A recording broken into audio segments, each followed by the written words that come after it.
Hello guys, live tayo ngayon. Papunta tayo ang probinsya, pauwi tayo ng probinsya, Pangasinan. Biyahe tayo ngayon mag-isa.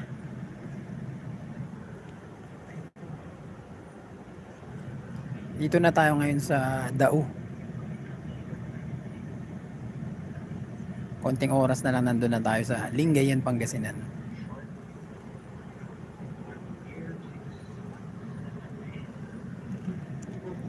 Comment dyan yung mga ibang magtatanong kung gustong yung mga kung may mga katanungan kayo. Ayusin ko lang yung ating headset para malinaw yung ating boses.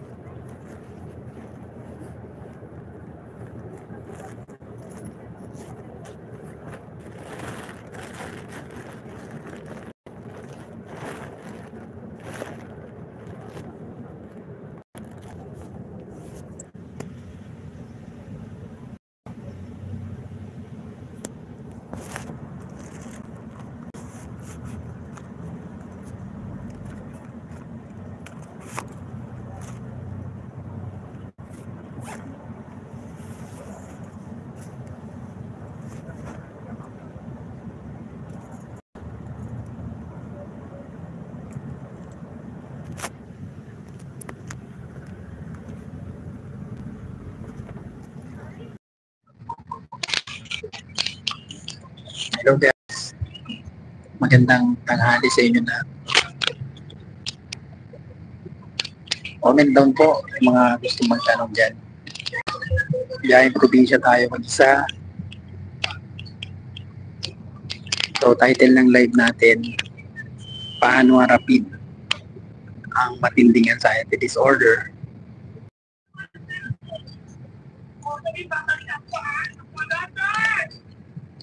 So sa mga may katanungan, pwede kayo magtanong po. Comment down po. And ang sarap bumili talaga ng probinsya. Yung makikita mo yung mga palayan, yung mga magagandang tanawin. So nung unang akala ko hindi ko na may babalik to eh. Yung ganito. Yung ganito kasaya. Yung akala ko hindi ko na mababalik yung mababalik ka dati sa normal. Kasi dati takot yung mangingibabaw eh. Pag may anxiety disorder ka talaga, nandun takot yung mangingibabaw. Lalo na kung bago pa lang yung anxiety disorder mo. Pahirapan yan talaga.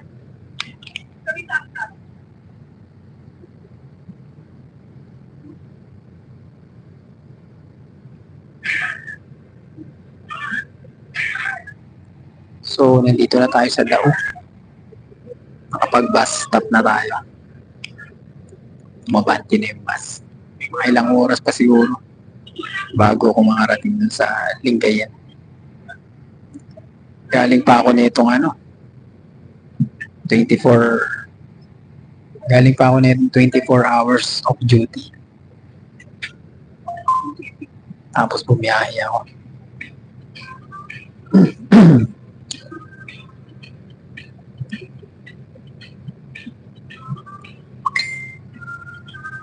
So, mga tips at gabay, syempre unang-una, takot talaga mangingibabaw sa inyo, lalo na kapag bago pa yung anxiety disorder mo.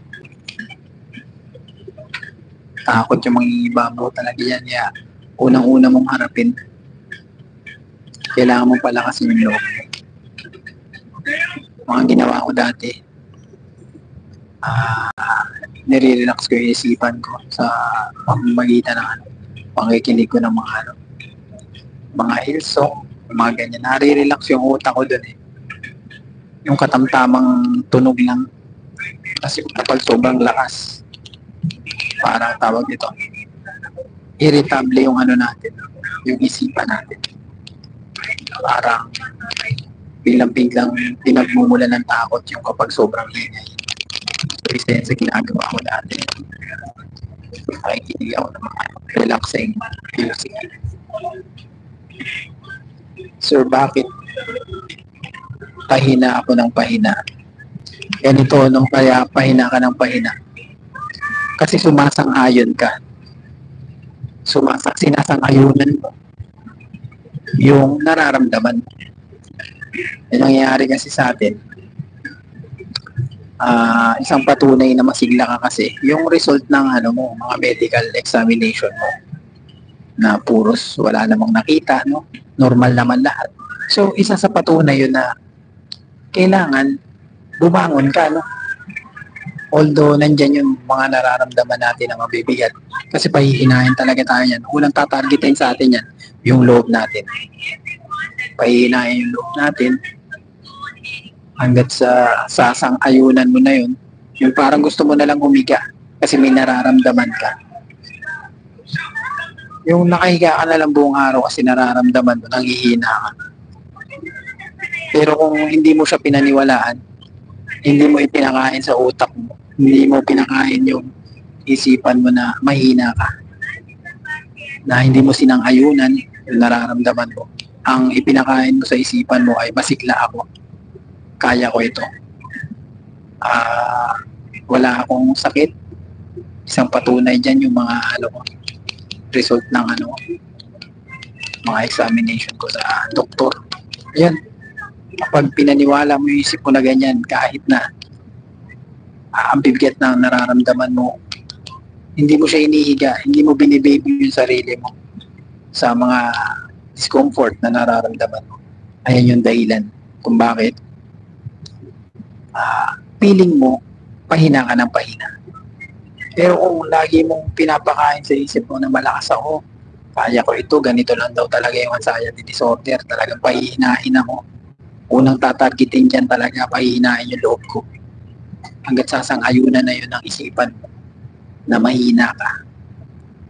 Ayan yung lagi mo itatak sa isipin mo. Kailangan counterin mo yan, yung mga nararamdaman mo.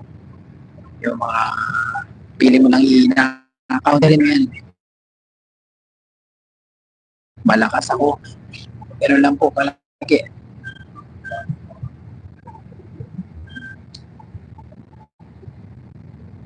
Idol, ayos yan. Si Kuya Shawi. Shoutout Kuya Shawi dyan sa Japan. Alam mo, pangarap ko rin makapunta dyan sa Japan.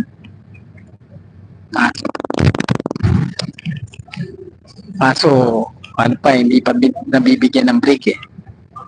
Nakaalis sana ako dati 2019 December of 2019. Nakaalis sana ako papuntang Japan. Kaso pinapos ako sa alam mo na, placement fee. So yung slot ko papunta ron is binigay ko sa kaibigan ko na taga Davao. Ngayon naka-2 kontrata na siya. Andun na siya sa Japan. Pang 5 years niya na doon.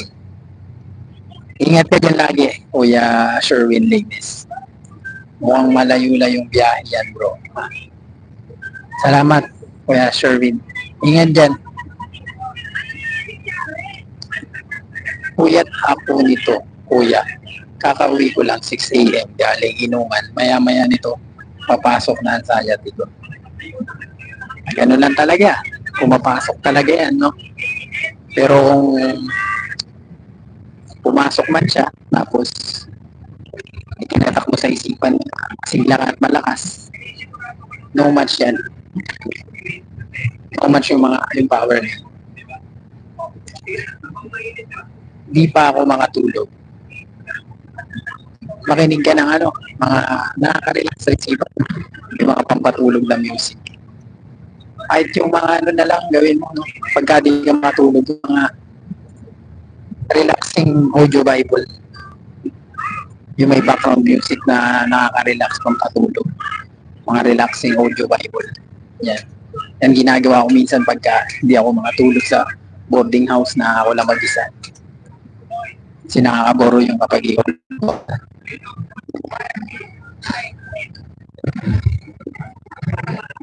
sayang naman, okay lang yan at least may pagkakataon na makapag-share ka ng knowledge Ngayon, ingat sa biyahe ko yan. Oo, ganun talaga. No? May dahilan lahat ng bagay talaga. Ngayon walang din nare-realize yung mga bagay-bagay na kaya pala hindi ako natuloy doon. Kasi may purpose pala si Lord sa akin. At saka ito pa, napaisip din ako kung natuloy ako noong 2019. Wala akong ngayong blessings na dalawang anak. Wala yung dalawang anak ko ngayon kung natuloy ako doon. Kasi 3 na anak ko dati. Isa pa lang yung panganay ko. Dati isa yung panganay ko pa lang. Isa pa lang yung anak ko. Kung natuloy ako doon, isa pa rin yung anak ko. Ngayon kasi 3 na sila. So, napakalaking blessings nun. Kung natuloy kasi ako doon, nananatili pa rin isa yung anak ko ngayon. Ngayon kasi 3 na sila. 3 lalaki yung makukulit. So, isa sa dahilan yun ni Lord kung bakit di ako natuloy pa Japan dati. Napakalaking blessings nun. Hello,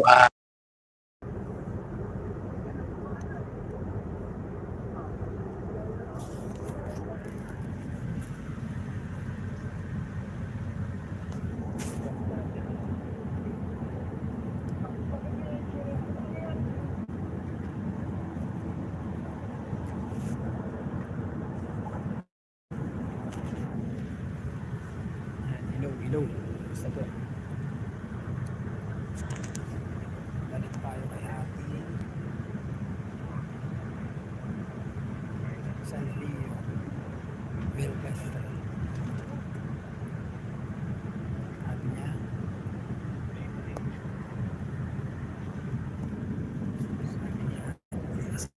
San Rio. Nawala na yung mga sintomas lahat na naranasan ko. Ito na lang